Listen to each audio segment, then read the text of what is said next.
ناظرین، رمضان کے مہینے میں اللہ نے ہر نیک کام کرنے کے بدلے بہت بڑا ثواب اپنے بندوں کے لیے اکٹھا کر رکھا ہے، تو اس لیے ہمیں چاہیے کہ اللہ کا ذکر خوب کثرت سے کریں اور اللہ سے خوب دعا مانگے، کیونکہ روزے کی حالت میں مانگی جانے والی دعا اللہ کے یہاں کبھی رد نہیں ہوتی ہے۔ ناظرین، دعا مانگنے سے پہلے آپ کچھ عربی دعا پڑھیں، جیسے سورہ فاتحہ، درود شریف اور جو بھی آپ کو چھوٹی دعا یاد ہو انہیں پڑھ کر اللہ سے دعا مانگنا شروع کریں۔ اگر ہو سکے تو روزہ افطار سے پہلے اللہ سے دعا ضرور مانگے، اس وقت کی دعا بہت جلد قبول ہوتی ہے۔ اس کے بارے میں پیارے آقا صلی اللہ تعالیٰ علیہ وسلم کی ایک حدیث ہم آپ کو سناتے ہیں۔ ہمارے پیارے آقا حضرت محمد مصطفیٰ صلی اللہ تعالیٰ علیہ وسلم ارشاد فرماتے ہیں کہ اللہ تعالیٰ 3 لوگوں کی دعا کو رد نہیں کرتا ہے۔ نمبر 1 روزہ دار کی دعا افطار کے وقت، نمبر 2 عدل و انصاف کرنے والے بادشاہ کی دعا، مظلوم کی دعا۔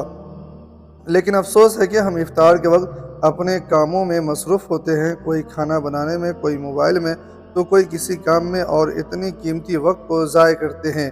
تو آپ بھی انشاءاللہ وعدہ کریں کہ اس بار اللہ سے افطار کے وقت روزانہ دعا کریں گے، کیونکہ اس وقت اللہ سے بھی جائز دعا مانگی جائے وہ ضرور قبول ہوتی ہے۔ چلیے ہم آپ کو بتاتے ہیں کہ رمضان شریف میں آپ کو دعا کس طریقے سے پڑھنی ہے، کس طریقے سے دعا کرنی ہے۔ 3 مرتبہ یا ارحم الراحمین کہہ کر پھر اللہ کی طرف بیان کرے، اے اللہ تو بڑا مہربان ہے، تو بڑا غفور الرحیم ہے، تو کن فیکون ہے، اے ساتوں زمین اور ساتوں آسمان کے مالک، اے بادشاہوں کے بادشاہ، اے زندگی اور موت کا فیصلہ کرنے والے، اے اللہ تو نے ہی زمین کو بچھایا، تو نے ہی آسمان کو بغیر ستون کے بلند کیا۔ اے اللہ تیرے سارے مبارک ناموں کے طفیل سے دعا کرتے ہیں، ہماری دعا کو قبول فرما۔ اے اللہ ہمیں وہ بدبخت انسان نہ بنا کہ رمضان گزر جائے اور ہماری مغفرت نہ ہو پائے۔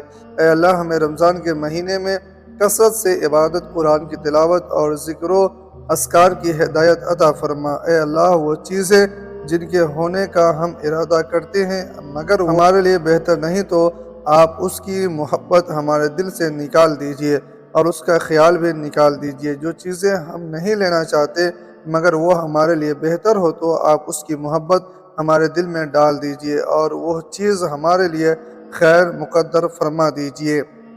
اے اللہ ہمیں دونوں جہاں میں کامیابی نصیب فرما، دونوں جہاں دنیا اور آخرت کی عزت ہمیں عطا فرما۔ اے اللہ ہمیں گمراہی کے راستے اور تیرے قہر اور عذاب کے راستے سے ہٹا کر صراط مستقیم پر چلنے کی توفیق عطا فرما۔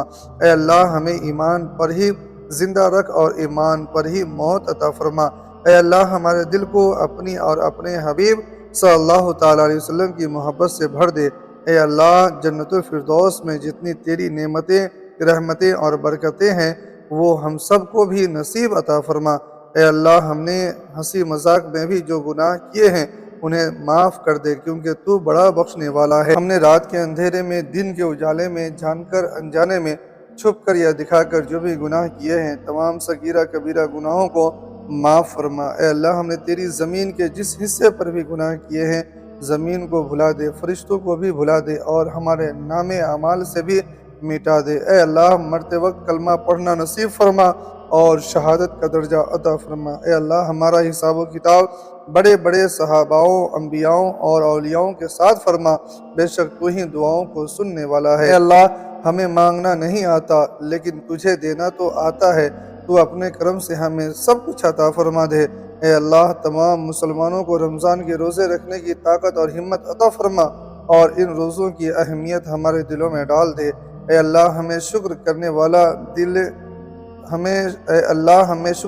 والا دل ذکر کرنے والی زبان اور تیری ہی یاد میں رہنے والی آنکھیں عطا فرما۔ اے اللہ ہمیں ہر حال میں تیرا شکر ادا کرنے کی توفیق عطا فرما۔ اے اللہ موت کے بعد کی حالتوں سے ہمیں محفوظ رکھنا۔ اے اللہ ہمارے ایمان کو کامل ایمان اور پختہ ایمان بنا دے۔ اے اللہ شیطان اور نفس کے شر سے ہماری حفاظت فرما اور اسلام کے دشمنوں سے ہر مسلمانوں کی حفاظت فرما۔ اے اللہ اس مبارک مہینے میں ہم سب پر اپنی رحمتیں برکتیں نازل فرما۔ اے اللہ رمضان کے روزے اس کی رحمتیں ہر کسی کو نصیب فرما۔ اے اللہ ہمیں حق بات کہنے کی، حق بات سننے کی اور حق بات کو لے کر عمل کرنے کی توفیق عطا فرما۔ اے اللہ ہمارے اعمال کی، ایمان، اخلاق کی اور معاشرے کی حفاظت۔ اے اللہ جو تو اپنے نیک اور بھلے بندوں کو دیا کرتا ہے وہ ہمیں بھی عطا فرما۔ اے اللہ ایمان کی حقیقت ہمارے دلوں میں راسخ فرما دے۔ اے اللہ ہمارے دل سے حسد، بغض، کینہ، ریاکاری، تکبر اور تمام برائی کو ختم کر کے دل کو پاکیزہ بنا دے۔ اے اللہ ہمارے گناہوں سے بھی بڑی تیری رحمت ہے، تو اپنی رحمت سے ہمارے گناہوں کو بخش دے۔ اے اللہ تجھ سے مانگنے کا جو بہتر طریقہ ہے وہ ہمیں بھی عطا فرما۔ اے اللہ تجھ سے مانگنے کی لذت ہمیں بھی عطا فرما۔ اے اللہ ہمیں نماز پڑھنے کی اور دعا مانگنے کی توفیق عطا فرما۔ اے اللہ ہمارے فجر کے نمازیوں کی تعداد جمعے کی نمازیوں کے برابر کر دے۔ اے اللہ ہمیں تقوی کو توشہ عطا فرما دے۔ اے اللہ ہمیں تیرے احکام کی فرما برداری کرنے والا بنا دے۔ اے اللہ تو بڑا کارساز ہے، ہمارے تمام بگڑے کاموں کو بنا دے۔ اے اللہ تمام بیماریوں کو شفا کامل عطا فرما دے۔ اے اللہ ہمارے والدین کی مغفرت فرما، والدین کی فرما برداری کرنے والا بنا دے۔ اے اللہ اپنے حبیب صلی اللہ تعالیٰ علیہ وسلم کے صدقے میں ہماری مغفرت فرما۔ اے اللہ ہم نے اب تک جو بھی نیک کام کیے ہیں ان کے واسطے ہماری پریشانیوں کو دور کر دے۔ اے اللہ جس طرح کسی بھکاری کو روپیہ دینا آسان ہے اس سے بھی زیادہ آپ کو ہدایت دینا آسان ہے۔ اے اللہ ہمیں ہدایت عطا فرما۔ اے اللہ جس وقت میں جو کام کرنے سے تو راضی ہوتا ہے اس کے کام کرنے کی توفیق عطا فرما، اور جس کام میں جو کام کرنے سے تو ناراض ہوتا ہے اس سے ہمیں بچنے کی توفیق عطا فرما۔ اے اللہ قیامت کے روز اپنا اور اپنے حبیب کا دیدار نصیب فرما۔ اے اللہ ہمیں دجال کے فتنوں، موت کی سختی، قبر کے عذاب، قیامت کی گرمی اور دوزخ کی آگ اور آخرت کی رسوائی سے محفوظ رکھنا۔ اے اللہ ہمارے آپس کے تعلقات کو خوشگوار بنا دے۔ اے اللہ مرنے کے بعد لوگ کفن کا لباس پہنائیں گے، اس سے پہلے تقوی کا لباس پہنا دے۔